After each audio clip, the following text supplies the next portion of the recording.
మనిషి అన్నాక 1,00,000 ప్రయత్నాలు చేస్తూనే ఉండాలి. ప్రయత్నాలు చేస్తున్న క్రమం లోపల మనం విజయం సాధిస్తాం. గెలుపు దొరికింది కదా అని చెప్పేసి తల పొగరు వద్దు, గర్వం అసలు వద్దు. అదేవిధంగా కొన్నిటిసార్లు భయం అవుతుంది మనకు. అబ్బా ఇంత మనం పెట్టానా అని చెప్పేసి ఆ భయానికి మనం పారిపోకూడదు. ధైర్యంగా ఎదుర్కొని ముందుకు సాగాలి. ఇక ఈ ప్రయత్నం లోపల కొన్నిసార్లు అపజయాలు కూడా ఎదురవుతాయి. ఓడిపోతే ఏమున్నది భయ్, మళ్ళా ప్రయత్నిస్తాం, కానీ కృంగిపోవద్దు.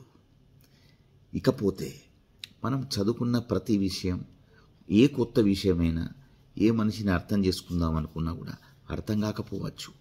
ఎవరేమైనా చెప్తున్నా కూడా మన మనసులోకి ఎక్కకపోవచ్చు. మనకు ఏ విధంగా అర్థమవుతుంది, ఏం చేస్తే అర్థమవుతుంది అని తెలుసుకోవాలి. కానీ విసిగి మాత్రం పోవద్దు. విసిగి పడితే ఇక మనకు దాని మీద శ్రద్ధ తగ్గిపోతుంది. విసుగు అవసరం లేదు, మనకి ఎందుకు అర్థమవుతలేదు అనేటటువంటి భావన ఒకటి ఉండాలి. జీవితం అన్నాక వడ్డించిన విస్తరి కాదు. మంచి ఉంటాయి, చెడ్డ ఉంటాయి, కష్టాలుంటాయి, సుఖాలుంటాయి, నచ్చిన ఉంటాయి, నచ్చన ఉంటాయి.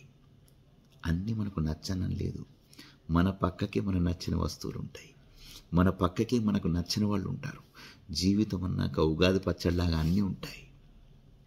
అన్నీ ఉన్నా కూడా వాటిని తట్టుకొని నిలబడాలి. కానీ భయపడి కూలపడిపోకూడదు. కూలపడిపోతే ఏమున్నది, నువ్వు ఉన్నా లేకున్నా ఈ ప్రపంచం నడుస్తుంది. ఉన్నన్ని రోజులు ముందుకు సాగాలి, ధైర్యంగా నిలబడాలి. కాదంటారా?